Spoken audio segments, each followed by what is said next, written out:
HMDA server down అయింది. దీని ప్రభావం ఆన్లైన్ సేవలపై పడింది. ఆన్లైన్లో సేవలన్నీ నిలిచిపోయాయి. హెచ్ఎండిఏ వెబ్సైట్లో చెరువుల డేటా కనిపించని పరిస్థితి నెలకొంది. డేటా ఓవర్లోడ్ అయినట్లు అర్ధరాత్రి గుర్తించిన అధికారులు ఓవర్లోడ్ అయిన డేటాను ప్రత్యేకంగా స్టోరేజ్ చేసే ప్రయత్నం చేస్తున్నారు.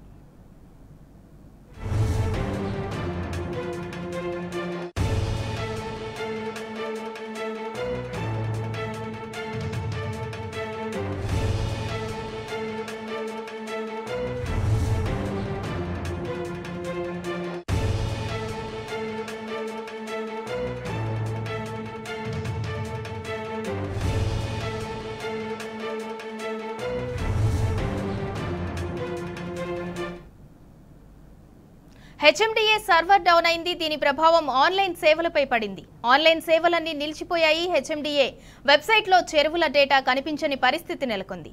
డేటా ఓవర్లోడ్ అయినట్టు అర్ధరాత్రి గుర్తించిన అధికారులు ఓవర్లోడ్ అయిన డేటాను ప్రత్యేకంగా స్టోరేజ్ చేసే ప్రయత్నం చేస్తున్నారు. ఇక దీనికి సంబంధించి మరింత సమాచారం మా ప్రతినిధి గణేష్ అందిస్తారు. గణేష్, చెప్పండి, హెచ్ఎండిఏ వెబ్సైట్ డౌన్ అయింది. దీనికి సంబంధించిన అప్డేట్ ఏంటి? హెచ్ఎండికి సంబంధించి గతంలో చూసుకున్నట్టయితే నిన్న నైట్ ఈవినింగ్ రాత్రి ఈ ఓవర్లోడ్ అయినట్టుగా తెలియడం జరిగింది. ఎప్పటికైనా సరే సాటర్డే కావచ్చు లేదా సండే అర్ధరాత్రి దీనికి సంబంధించిన బ్యాకప్ కంపల్సరీగా చేసుకోవాల్సిన అవసరం ఉంటుంది. కానీ గత కొద్ది రోజులుగా చూసుకున్నట్టయితే సమన్వయ లోపం అనేది స్పష్టంగా కనబడుతుంది. అటు టీఎస్బీపాస్ కి కూడా రెగ్యులర్ గా ఏదైతే సాటర్డే ఈవినింగ్ కావచ్చు, అలాగే పని వేళలు ముగిసిన తర్వాత బ్యాకప్ చేయాల్సిన అవసరం ఉంటుంది. కానీ గతంలో చూసుకున్నట్టయితే గత 15 రోజుల కిందటి టీఎస్బీపాస్ కి సంబంధించిన సైట్ కూడా 2 రోజులు అంటే పని వేళల్లోనే 2 రోజుల పాటు కూడా వెబ్సైట్ ను కూడా బంద్ చేయడం జరిగింది. ఏం చేస్తున్నారు అని అంటే బ్యాకప్ ఇంకా తీసుకుంటున్నామని చెప్పిన నేపథ్యం కనబడుతుంది. ఇదంతా కూడా చూస్తుంటే ఏదో మతలబు జరుగుతుంది అనేది కూడా కనబడడం జరుగుతుంది. ఇప్పుడు హైడ్రా వచ్చిన తర్వాత చెరువులకు సంబంధించిన ఇష్యూస్ అంతా ఉండడం జరిగింది.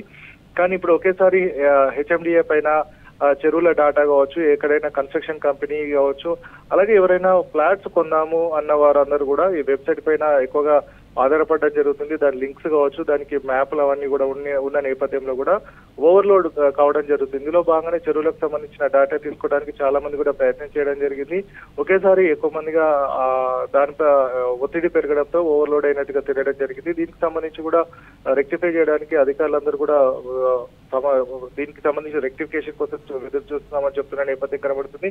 కానీ ఇదంతా కూడా అటు డిపిఎంఎస్ కావచ్చు, వీరంతా ఉన్నప్పటికీ కూడా ఒక సమన్వయ లోపం స్పష్టంగా కనబడంతో అటు టీఎస్బీపాస్ కావచ్చు, ఇటు హెచ్ఎండిఏ కూడా ఓవర్లోడ్ సమస్యతో ఇదంతా కూడా ఇబ్బంది తలెత్తడం జరుగుతుంది. ఎప్పటికైనా సరే బ్యాకప్ కి ఎప్పటికప్పుడు బ్యాకప్ తీసుకోవాల్సిన అవసరం ఉంటుంది. కానీ ఇదంతా కూడా తీసుకోకపోవడం వల్ల ఇబ్బంది తలెత్తింది. మొన్నటి వరకు చూసుకున్నట్లయితే టీడీఆర్ కి సంబంధించి కూడా మొత్తంగా మాన్యువల్ లో ఉండేది. ఇప్పుడు టీడీఆర్ అనేది కూడా ఆన్లైన్ కి రావడం జరిగింది. కాబట్టి హెచ్ఎండిఏలో గతంలో చూసుకున్నట్లయితే ఓన్లీ జిహెచ్ఎంసీ లో మాత్రమే టీడీఆర్ ఆన్లైన్ లో ఉండేది. ఇప్పుడు హెచ్ఎండిఏకి సంబంధించిన టీడీఆర్ అప్లికేషన్స్ అన్ని కూడా ఆన్లైన్ కావడంతో అది కూడా ఒక ఒత్తిడి పెరిగిందనే కారణం కూడా కనబడుతుంది. మొత్తంగా నగరవాసులందరూ కూడా హెచ్ఎండిఏకి సంబంధించి లేక్స్ అనే ఆప్షన్ ఎక్కువగా యూజ్ చేయడం వల్ల ఈ సమస్య తలెత్తిందని కూడా అధికారులు చెప్పడం జరుగుతుంది.